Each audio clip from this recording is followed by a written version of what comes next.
Okay. Hi. Okay. So in today's lecture, we want to talk about both the funding of the American Revolution. We want to continue that that discussion, and then talk about the fiscal crisis that followed in the aftermath of the American Revolution. 2 weeks ago, Tom started this discussion.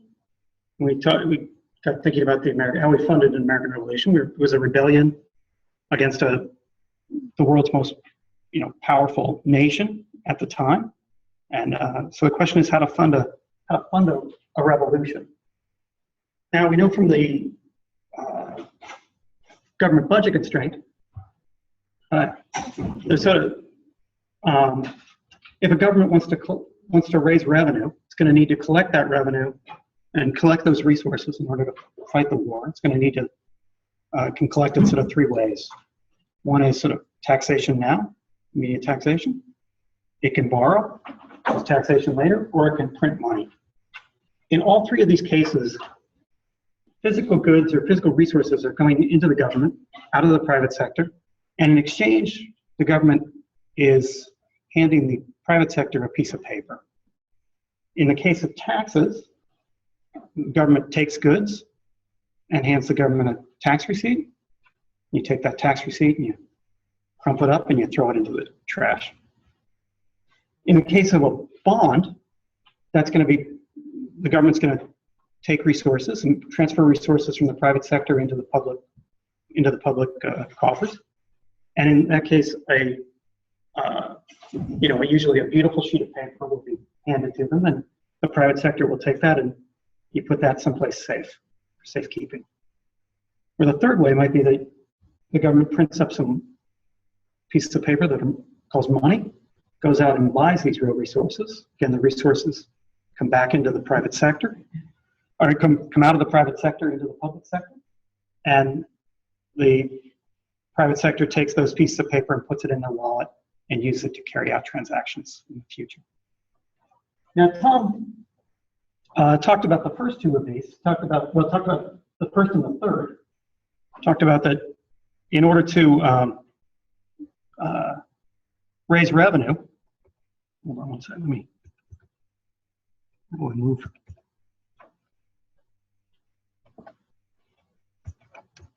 To raise revenue, the Continental Government had trouble raising taxes. First of all, it was a revolution against taxation without representation. And secondly, the colonists were already paying taxes to the British government, and so you'd have to be imposing a second set of taxation on top of that, layer a second set of taxes on that. So they did a variety of things. They that are sort of one-off things. They tried to set up lotteries. They tried to impose requisitions on the 13 states. They seized Tory land and sold it. They received some gifts.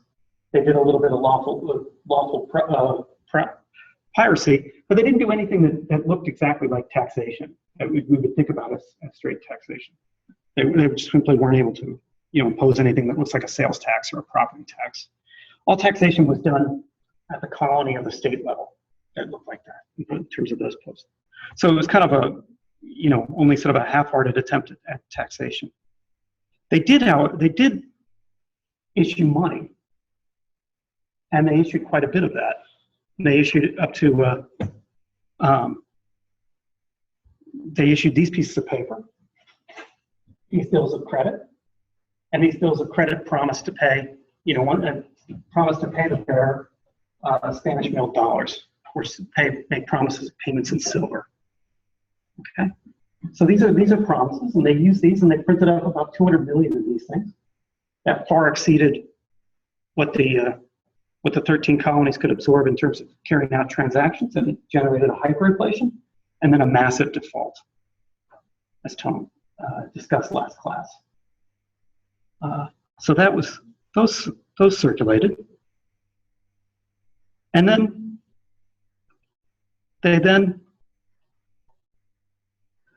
They then went on and borrowed, and they borrowed in a variety of different ways, in a variety of interesting ways. So the first way they borrowed was something that looks very much like a traditional bond.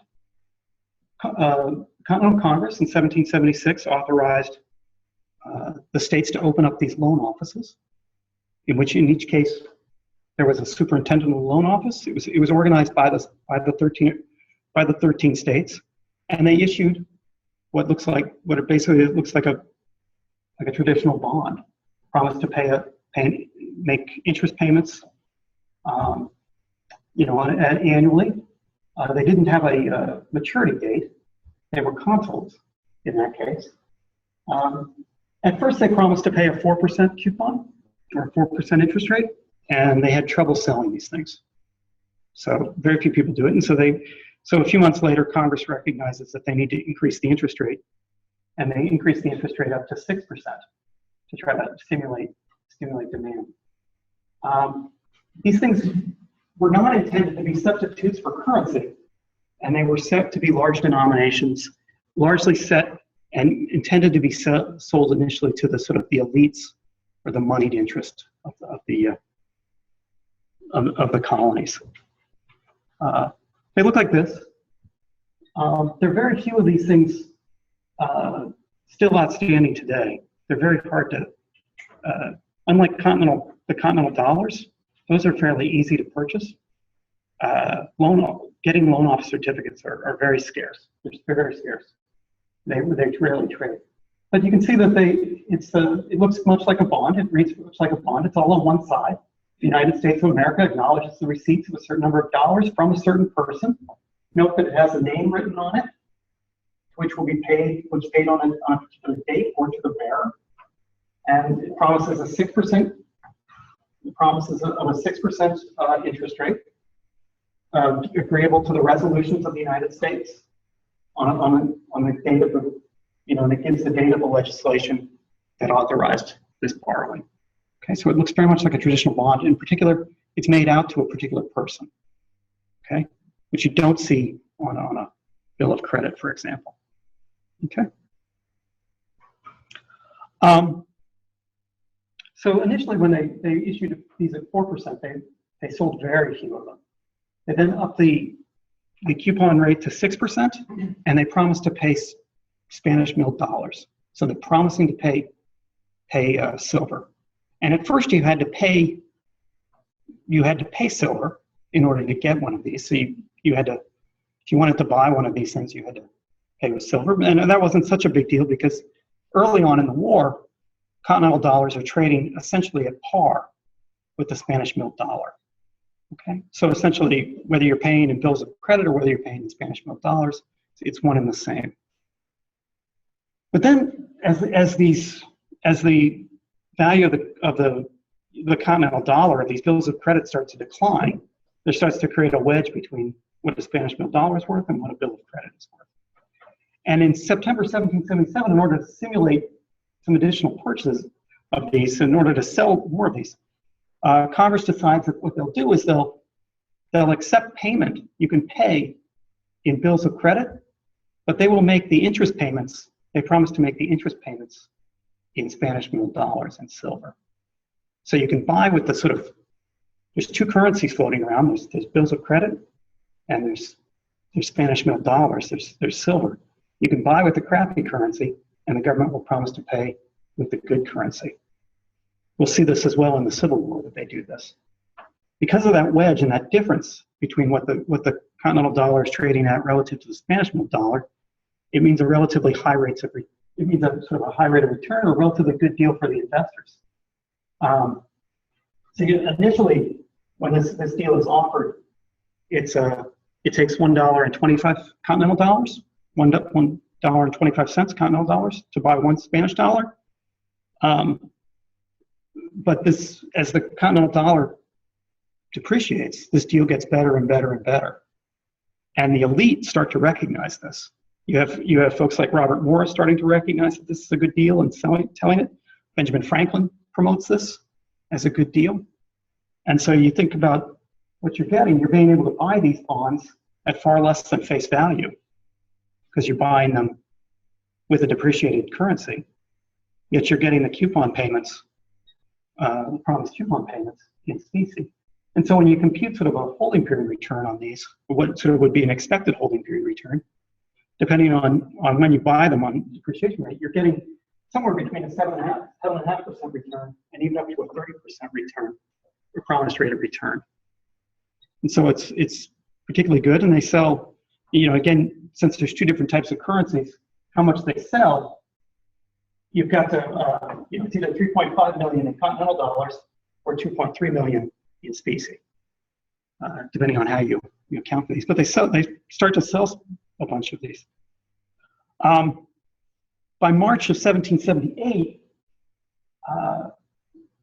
they start to say, well, this is a little too good a deal, and the Continental Government's running out of money, and so they stop. They say, well, we're no longer going to make from here on out, the coupon payments won't be made in Spanish milled dollars. They're going to be made in continental dollars. So you can buy them with continental dollars, but now these new bonds are going to pay coupons in continental dollars. It's only for the new bonds, so it's not retrospective. It's not retrospective. Now, so it's no longer nearly as good a deal.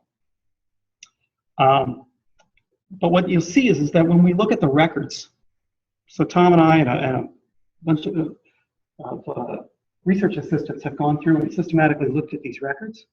What you'll start to see is that starting in March of 1778, you no longer see the names of the elites buying these. The names of the people buying them, or who is buying them, in quotes, buying them, are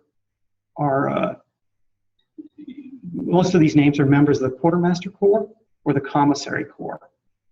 And what are of the Army? So what's the Quartermaster Corps do? They're in charge of quartering the Army, of providing housing and also supplies for the military. And the Commissary Corps is in charge of feeding the Army. So what they're doing, and you see this quickly in letters, is that by 1778, they've got to go out and buy supplies for the military. People are starting to be reluctant to take continental dollars. So instead of buying these things, buying supplies with continental dollars, they're going to go out and buy these things with loan office certificates. So now these things that look like bonds are going to start behaving a lot like money. And it's clear that many of these loans, in terms of, and when we say the Quartermaster Corps or the Commissary Corps goes out and buys things, the question is that a free exchange in a wartime? So let me just explain a little bit about how some of this stuff worked. I mean, basically when the Army shows up at your door and says, we'd like to buy things from you, do you have much of a choice, or is it an offer you can't refuse? And so there's clearly a blurring between here. We make this sharp distinction between bonds and money, but there's clearly already a blurring about what is money and what are bonds. Both of them are promises. So one of them is a promise to pay, to pay in Spanish milled dollars, to pay a fixed amount. Another one is a promise to make a stream of payments, a whole stream of coupon payments, in some in Spanish milled dollars, some in continental dollars.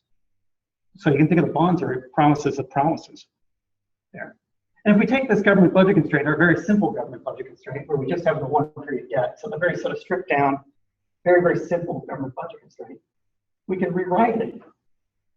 And we can think about, on the left-hand side, the sort of, let me see if I can annotate this.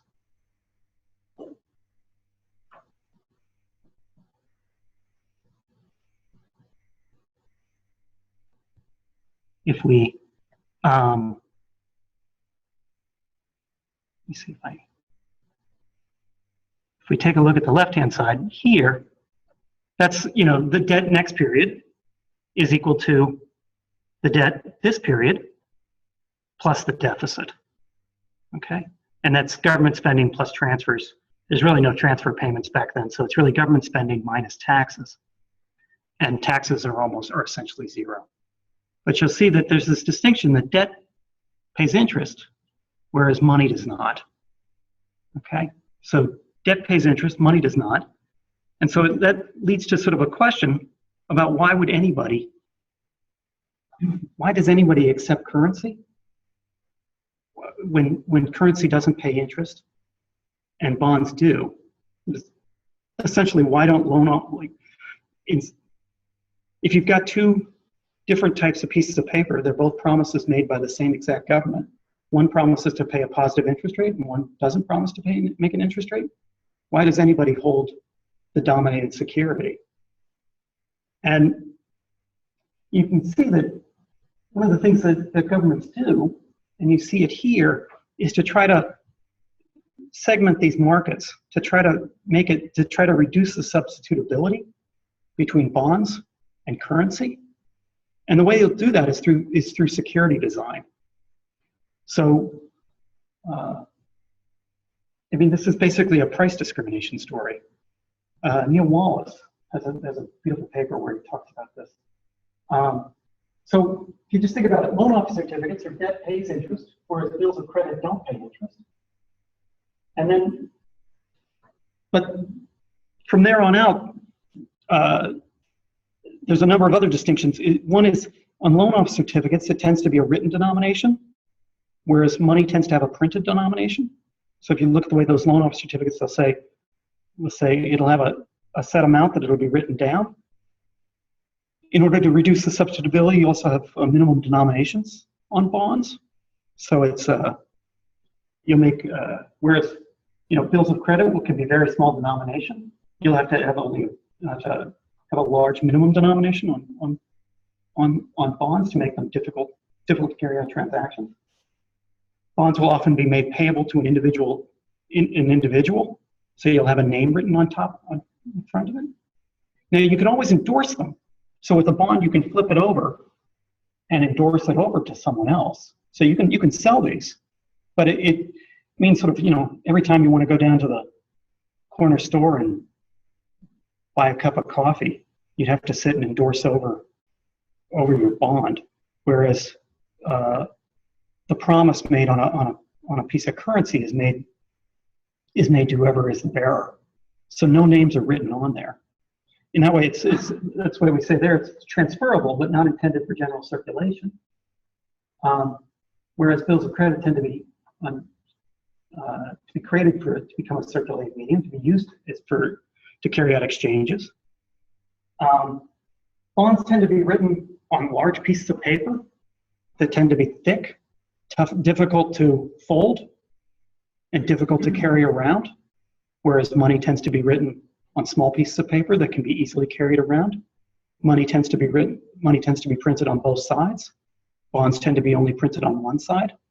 Again, making it much easier to sort of carry out transactions on that.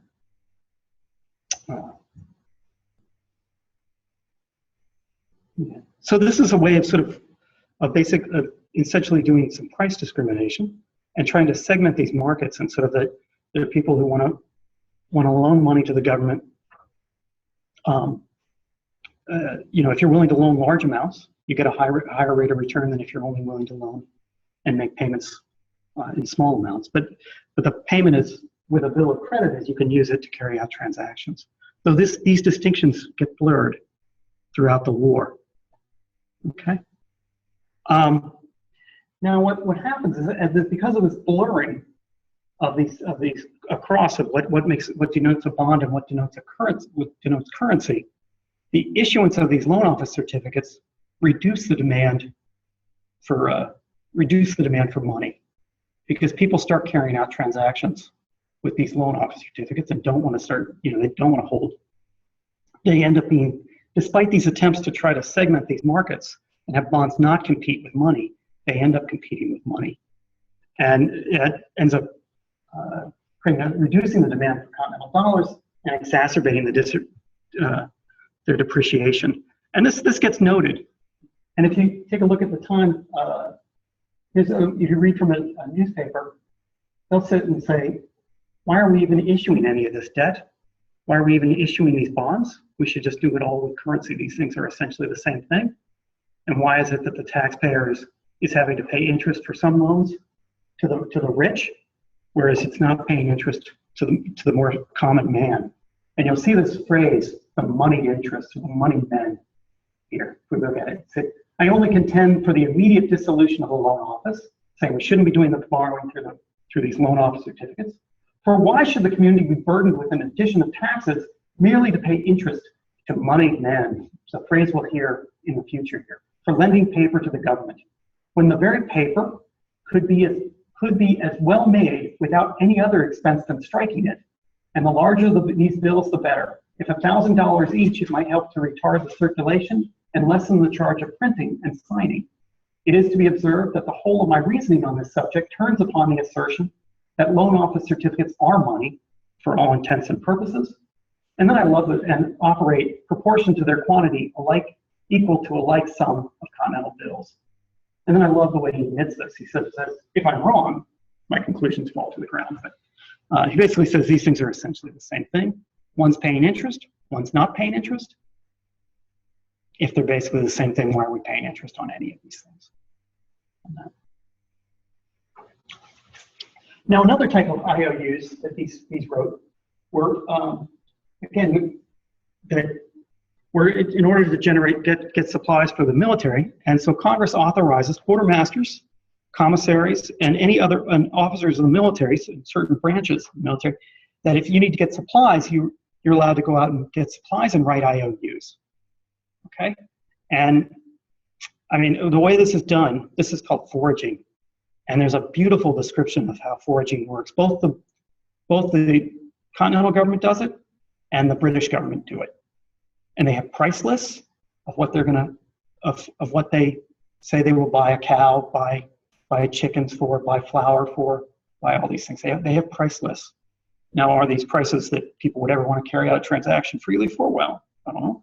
But essentially what they do is you get 50 or 100 men, they're all armed. You send out a couple of wagons. The army's marching through New Jersey. You send out these wagons, you go out to the local farms, and you say, we'd like to buy goods for you at these fixed prices. Now, whether these folks actually want to sell, they don't really have much of a choice. They don't, and so the army goes and takes goods from them, writes them writes them slips of papers that says we owe you this money. Both the British government's doing this, and the Continental Government is doing this. And there's some dispute about, you can imagine the farmer who's just had goods taken from him and given this piece of paper about, the question is this a tax receipt that you just got and you throw it in the trash, or is it a bond and you should keep? And there's a question. So sorry, I got going and I jumped around. In David Hackett Fisher's book, Washington's Crossing, which is about an early campaign in the war, particularly the Battle of Trenton, and where he has a beautiful description of how the foraging process works, and how people felt about it, and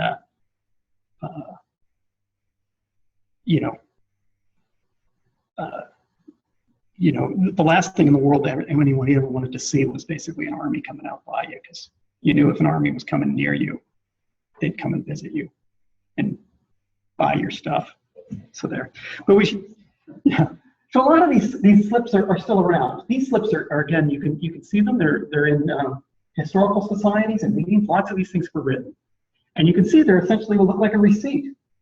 I mean, this one says, look at the number on this, 5,969. So it means they were writing lots of these things. And it says, I certify that there is due from the United States to this guy, John Nagel, the sum of 31 pounds, 8 shillings. And so you can see that, and then they convert it to dollars, or they convert it to dollars and 90s. And they make a promise and they say, here's what we bought from them. And they sign it and it looks like that. And so it's basically an IOU. It looks like a receipt. Looks an awful lot like a tax receipt. Now, they were writing lots of these things. As the war progresses, these things get sloppier and sloppier. So here, I do certify that I've received for the use of the United States from this guy, the amount of, this much money, and basically thanks a lot. Here it is. So they start handing out these slips of paper on that. So there's all these IOUs going out there. There's another set of IOUs. So another set of IOUs is basically the pay to the soldiers. So they owe money. Congress doesn't have any funds to pay the soldiers and its officers. And this actually leads to a key moment in U.S. history, really actually a critical moment in U.S. history, which is known as the Newburgh Conspiracy. At the end of the war, so the war is basically over by 1783, but you still have an army around, and it's Newburgh, New York. It's right up here, up the Hudson River. There's a bridge that crosses at Newburgh.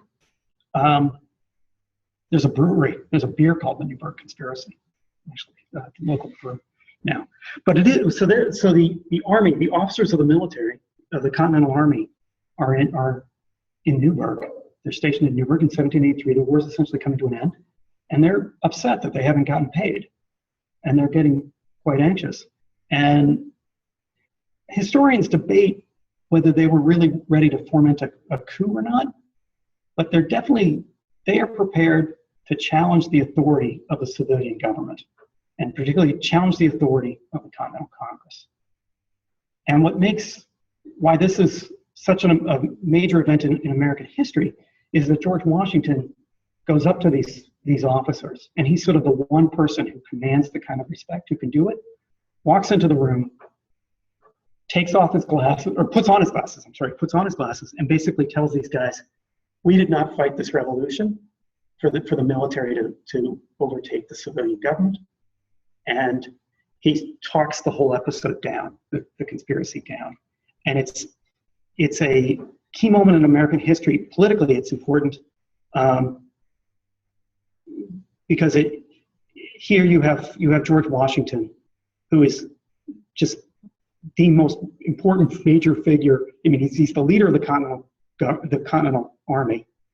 I mean, he's the one person who can really speak for all 13 colonies, saying we're not going to have a military-led government. We're going to have a civilian-led government. That's what we fought for. And to this day, we still have civilian control over the military. And that was not obvious at that moment in March 1783. Now, that's why it's such an important point in American history. But for us, it's worth noting that they owed the Army an awful lot of money, and these things were unpaid. And that's, again, they've got to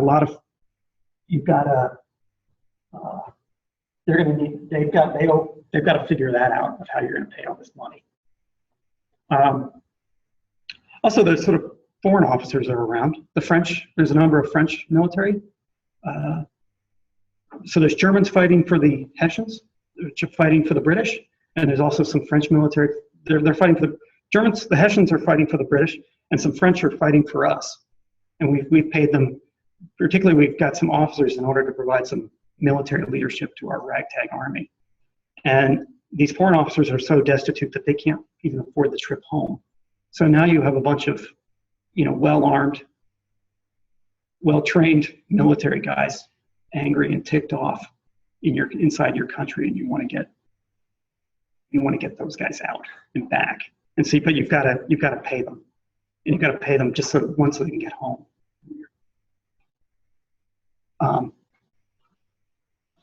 So what happened?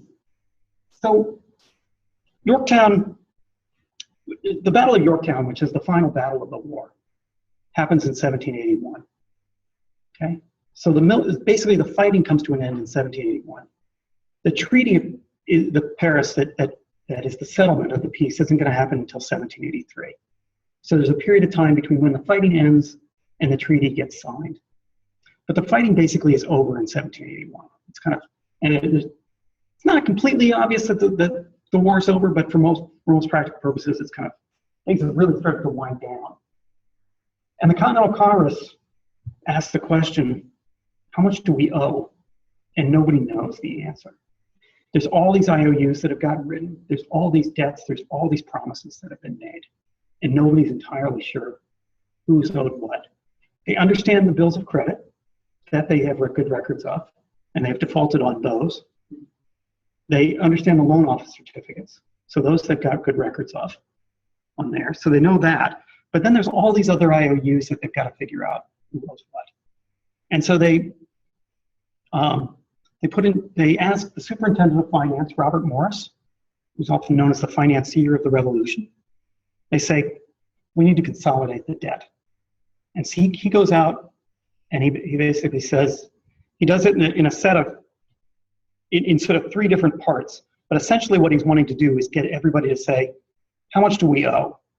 And what he wants to do is take all these little pieces of paper. There's all these little various pieces of paper that are outstanding that have been written. They're not uniform in any way. He says, if we owe you any money, bring it in to us. And what we're going to do is write out a standard security. They're sometimes called liquidated debt certificates or final settlement certificates. They want to issue sort of standardized IOUs. One is to get some records to figure out how much they really owe. And then two is also to sort of standardize these documents, standardize these pieces of paper to make them more liquid, to facilitate their trade. Okay? Yeah. Yeah, let me take questions. If people have questions, I'd be happy to answer. Going back to the government budget constraint. Sure. There's a new factor there, TRT. Yeah. What was that? Those are transfer payments.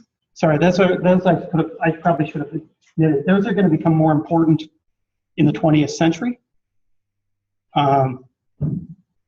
They're not so important now. There are actually going to be some transfer payments in the pension payments. So the difference between government spending and transfer payments, I'll just take a 2-minute digression here. So in the national accounts, national income and product accounts, when you're computing GDP, so GDP is C plus I plus G plus NX. So G is government spending on goods and services, on newly produced goods and services. So that's, payment of second grade school teachers, the building of roads and bridges, the payment of the army. So that's where the government's buying goods and services. Transfer payments are when the government's simply redistributing money from one group to another. So for example, Social Security, where it's taking money from the young and transferring it to the old. Nothing's being created.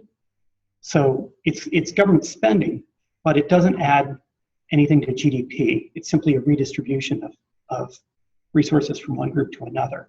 So we'll sometimes make that distinction of G being government spending that goes into the national accounts, and the transfer payments, which are redistribution. That's a bit of laziness of my part of sticking it in, but we just want to have G minus T. We actually are going to start to see pension payments put in. They're going to make pension payments to the military. And so that would be, if we were thinking about a GDP concept, those would not be part of GDP back then. Other questions? Yeah. So yeah, I don't know what you mean, net of what? That the British government owes are going to be part of what's part of the Treaty of Paris is the settlement of U.S. civilian claims against the British government. Will become part of the settlement, and it'll lead to a debate about what actually, does Britain pay? Do they not pay? One place that's going to be very contentious is going to be the British take a lot of slaves from, particularly as the war moves from the north to the south throughout the war.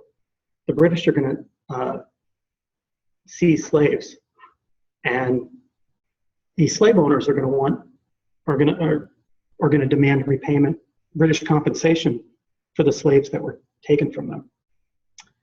What's interesting, and this is what's I'm sort of getting ahead a little bit of ourselves, but Alexander Hamilton is going to be the Secretary of the Treasury in the 1790s and part of enforcing this Treaty of Paris.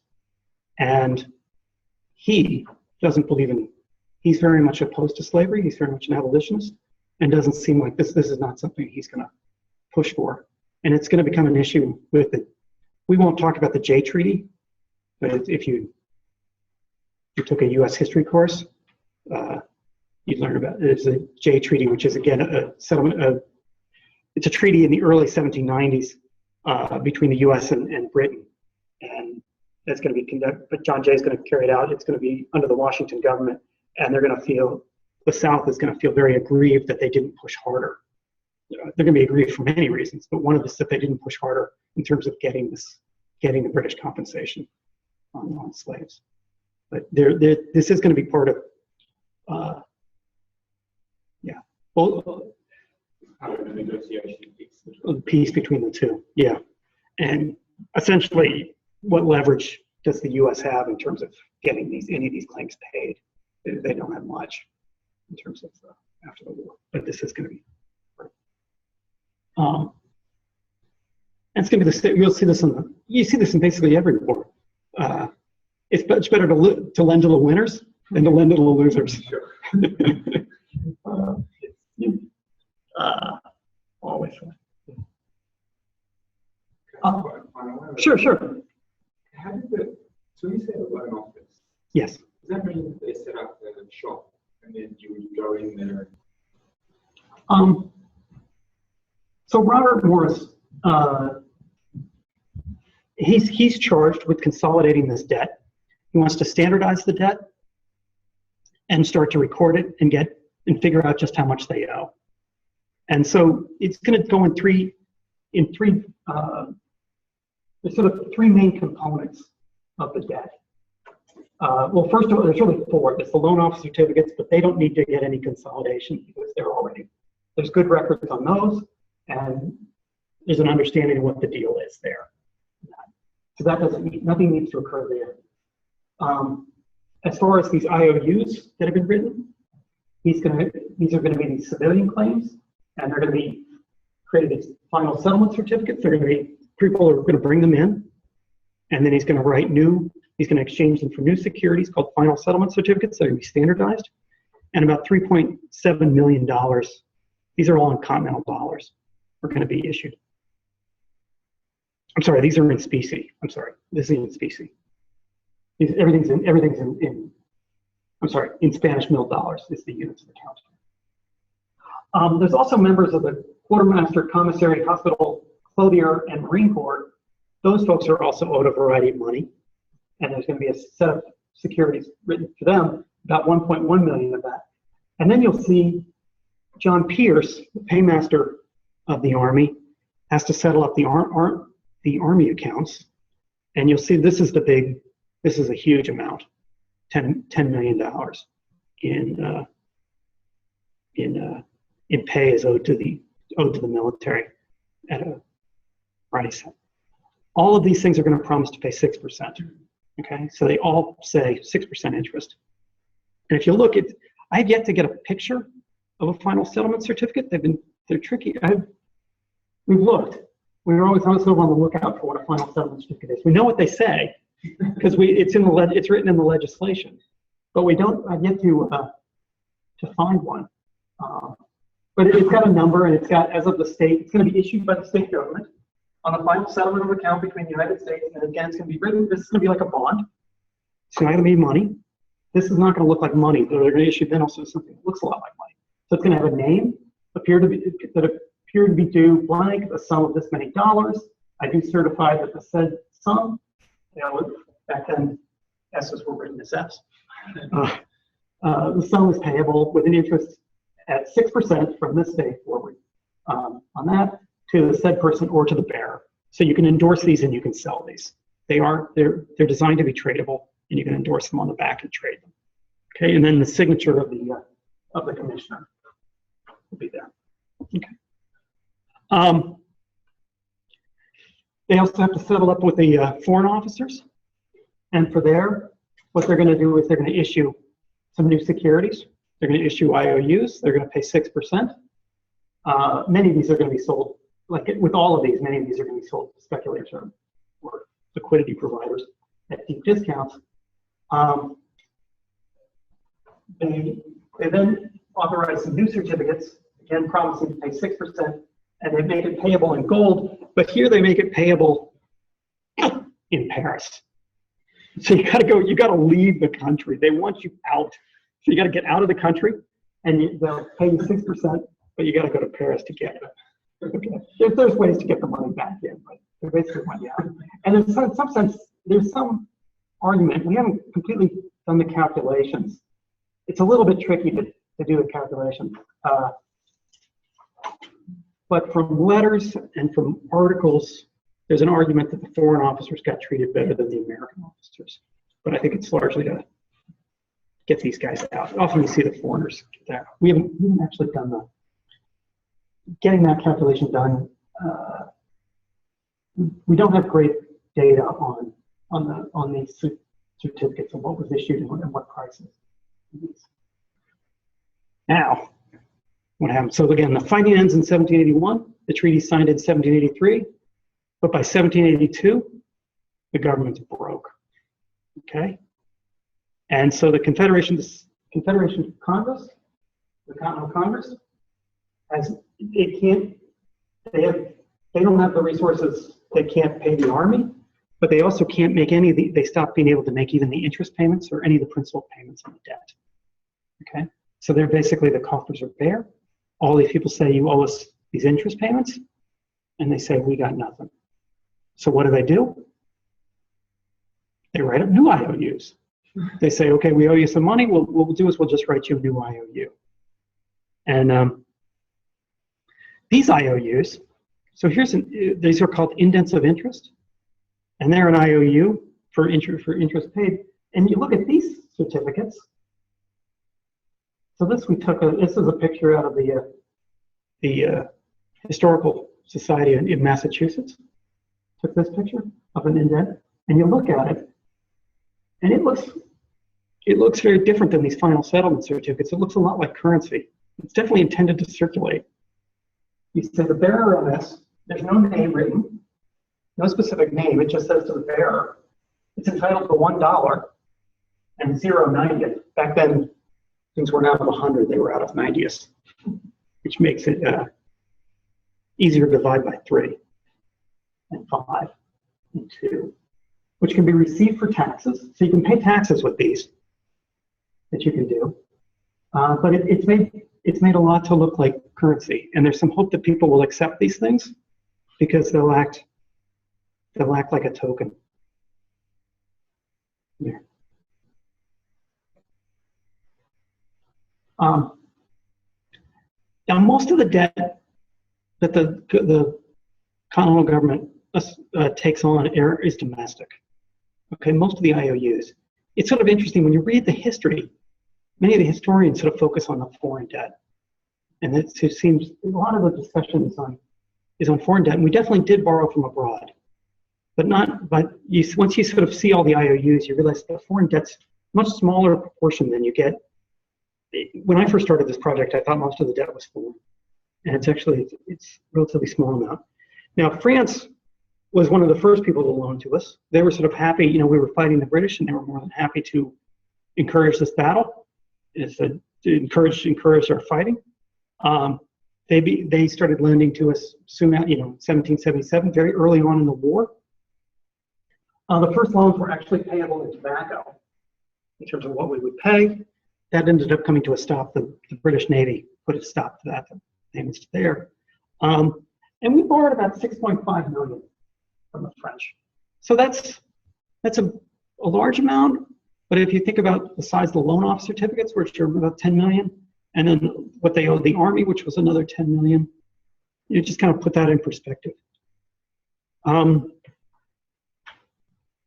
was a single loan from Spain, and you'll see it's a tiny amount, $174,000. It was actually a secret loan. Spain didn't want anyone to know that they loaned us money. And it's kind of, I love this sort of story. So the Continental Congress goes and authorizes some representatives to go to Spain to try to negotiate this loan.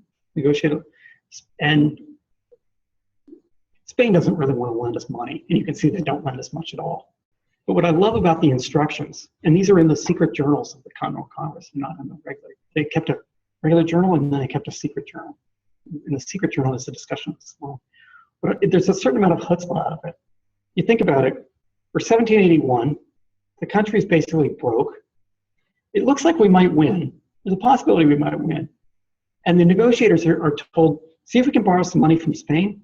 And by the way, see if we can get Florida out of the deal.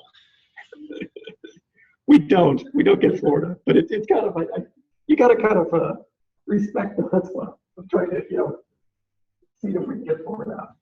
Then later on, throughout the 1780s and the 1790s, we do it. This is sort of after the fighting has ended. So we do a series of loans from the Dutch. Okay, but this is sort of, in some sense, it's almost refinancing of things, and it's kind of keeping us going, sort of keeping us afloat. But we negotiate a series of loans from the Dutch, and much of this lending is to pay off old loans. So we'll borrow. Well, some of it, there's quite a bit of debt, but a lot of it is simply rolling over existing loans in there. Okay. Furthermore, so that was just the Continental. Largely the focus is on what the Continental Government paid out, but the states actually paid also for much of the war. So you've got 14 governments, funding the military here. You've got the Continental Government, which is the overseeing them all, and then you've actually got these 13 states, and each of them have state militias, and they're each sort of paying expenses as well. And if you do the accounting, it's a little bit tricky, because one is the record keeping was not always carefully done, and then two, they actually destroy the records of the state contributions in the mid 1790s, because it's a very there's going to be a very controversial assumption, and in order to, as soon as they sort of do the accounting, they then destroy a lot of records in order so that there's sort of no second guessing of what they did. So it's a little bit hard to do, but by most calculations, there's about $77 million in expenditures taken on by the individual state governments, plus, and this we're going to talk about, hopefully we'll talk about in the next hour, the states also assumed some of the continental obligations. That essentially what happened is people would have a promise, an IOU made by the Continental Government. They would take it to the Continental Government. The Continental Government says, I can't pay it.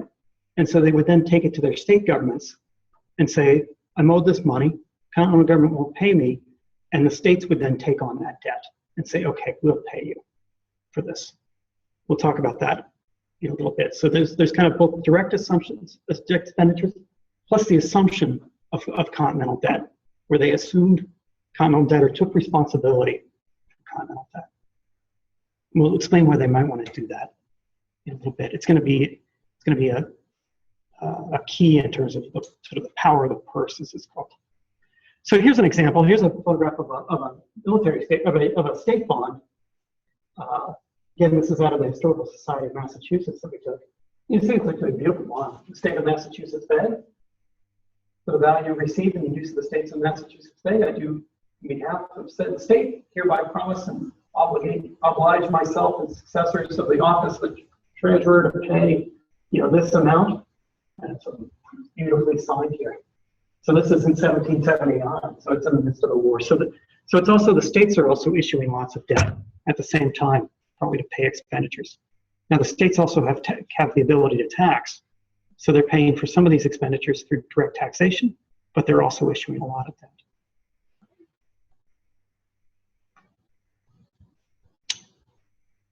Any questions? Let me stop now. Let's see if there's. Okay. One thing we've done, so Tom and I have done, has been to start to build a set of accounts for this period prior to 1790, a set of fiscal accounts. And one thing that's kind of sort of clear here, when you do this, when you look at the revenue and the expenditures and then the deficit, is when you think about what bought our freedom, it was largely the continental dollar is the main source of revenue.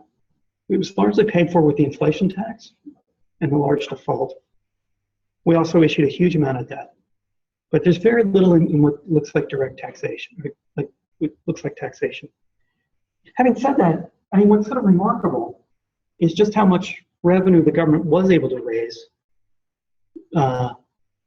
through the inflation tax. I mean, it raised enough to defeat a superpower. I find that kind of remarkable. You often have this sort of sense that the inflation tax doesn't raise much revenue, but in this case, it really did. It raised enough to defeat a superpower. But that ability, they're able to raise it for a handful of years, for about 4 years, and then essentially their ability just ends. It just comes to a halt. And with that, they're no longer able to print money, and it becomes a very, very different story. And in particular, they're going to balance their budget in some sense, but the only way they're going to balance their budget is by not honoring various promises. They're not going to pay principal. They're not going to pay interest. And so, yeah, they balance their budget, but by basically refusing to pay bills, kind of in a Donald Trump kind of way. People come in and say, you owe us money. Say, we're not going to pay. So if you look at these accounts, what you'll see is that they're able to raise over the from 1775 to 1779, they're able to raise about $40 million in the inflation tax. And this sort of swamps every other criteria, everything else. So they're able to raise some in taxes. These are requisitions from the states. They're able to sell off some public land. That may be selling off sort of Tory land. It may also be that they're selling off some of the West. But it's relatively small. There's a thought that the way they're going to pay this debt off at the time, there's a view that, we're going to pay this debt off by selling off Western lands. They actually raise very little revenue through the sale of public lands.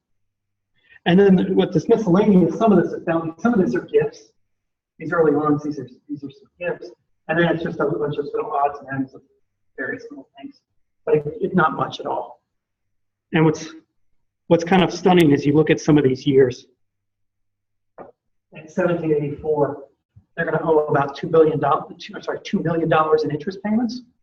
They're going to bring in total revenue around $723,000. Yet their promised interest payments are going to exceed $2 million. That is going to create a fiscal crisis. And so, in terms of expenditures, you see that, and this is what they actually spent. It's not what they actually owed. They're able to spend quite a bit in resources early on in the war. I mean, in order to fight the war, they're able to do about $60 million in specie payments to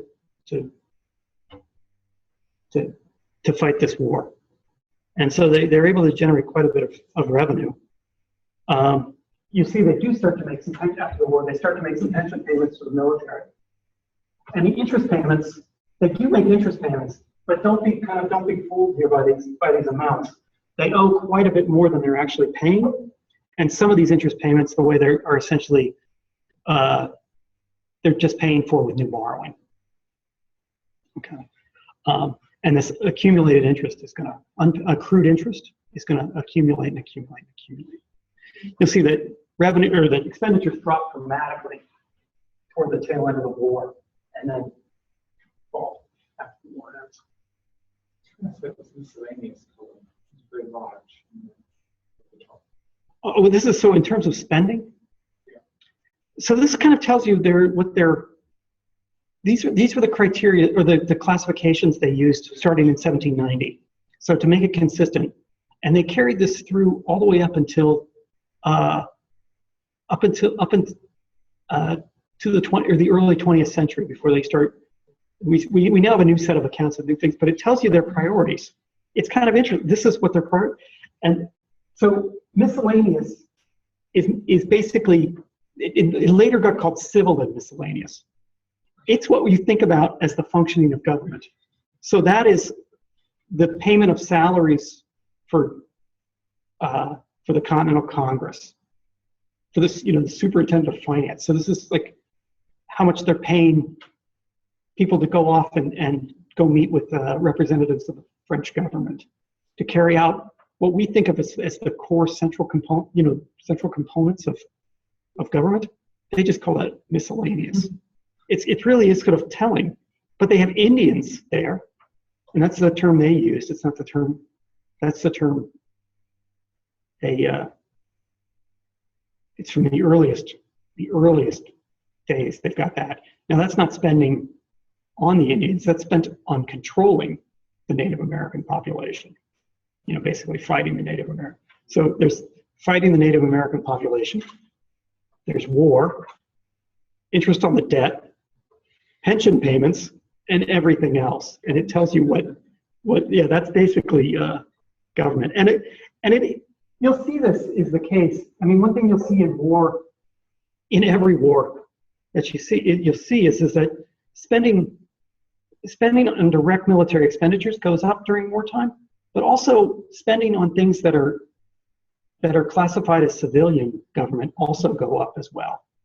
And we'll see this in other wars, that the size of government rises during wars and tends to stay, and it not only the military side, but the civilian side as well goes up.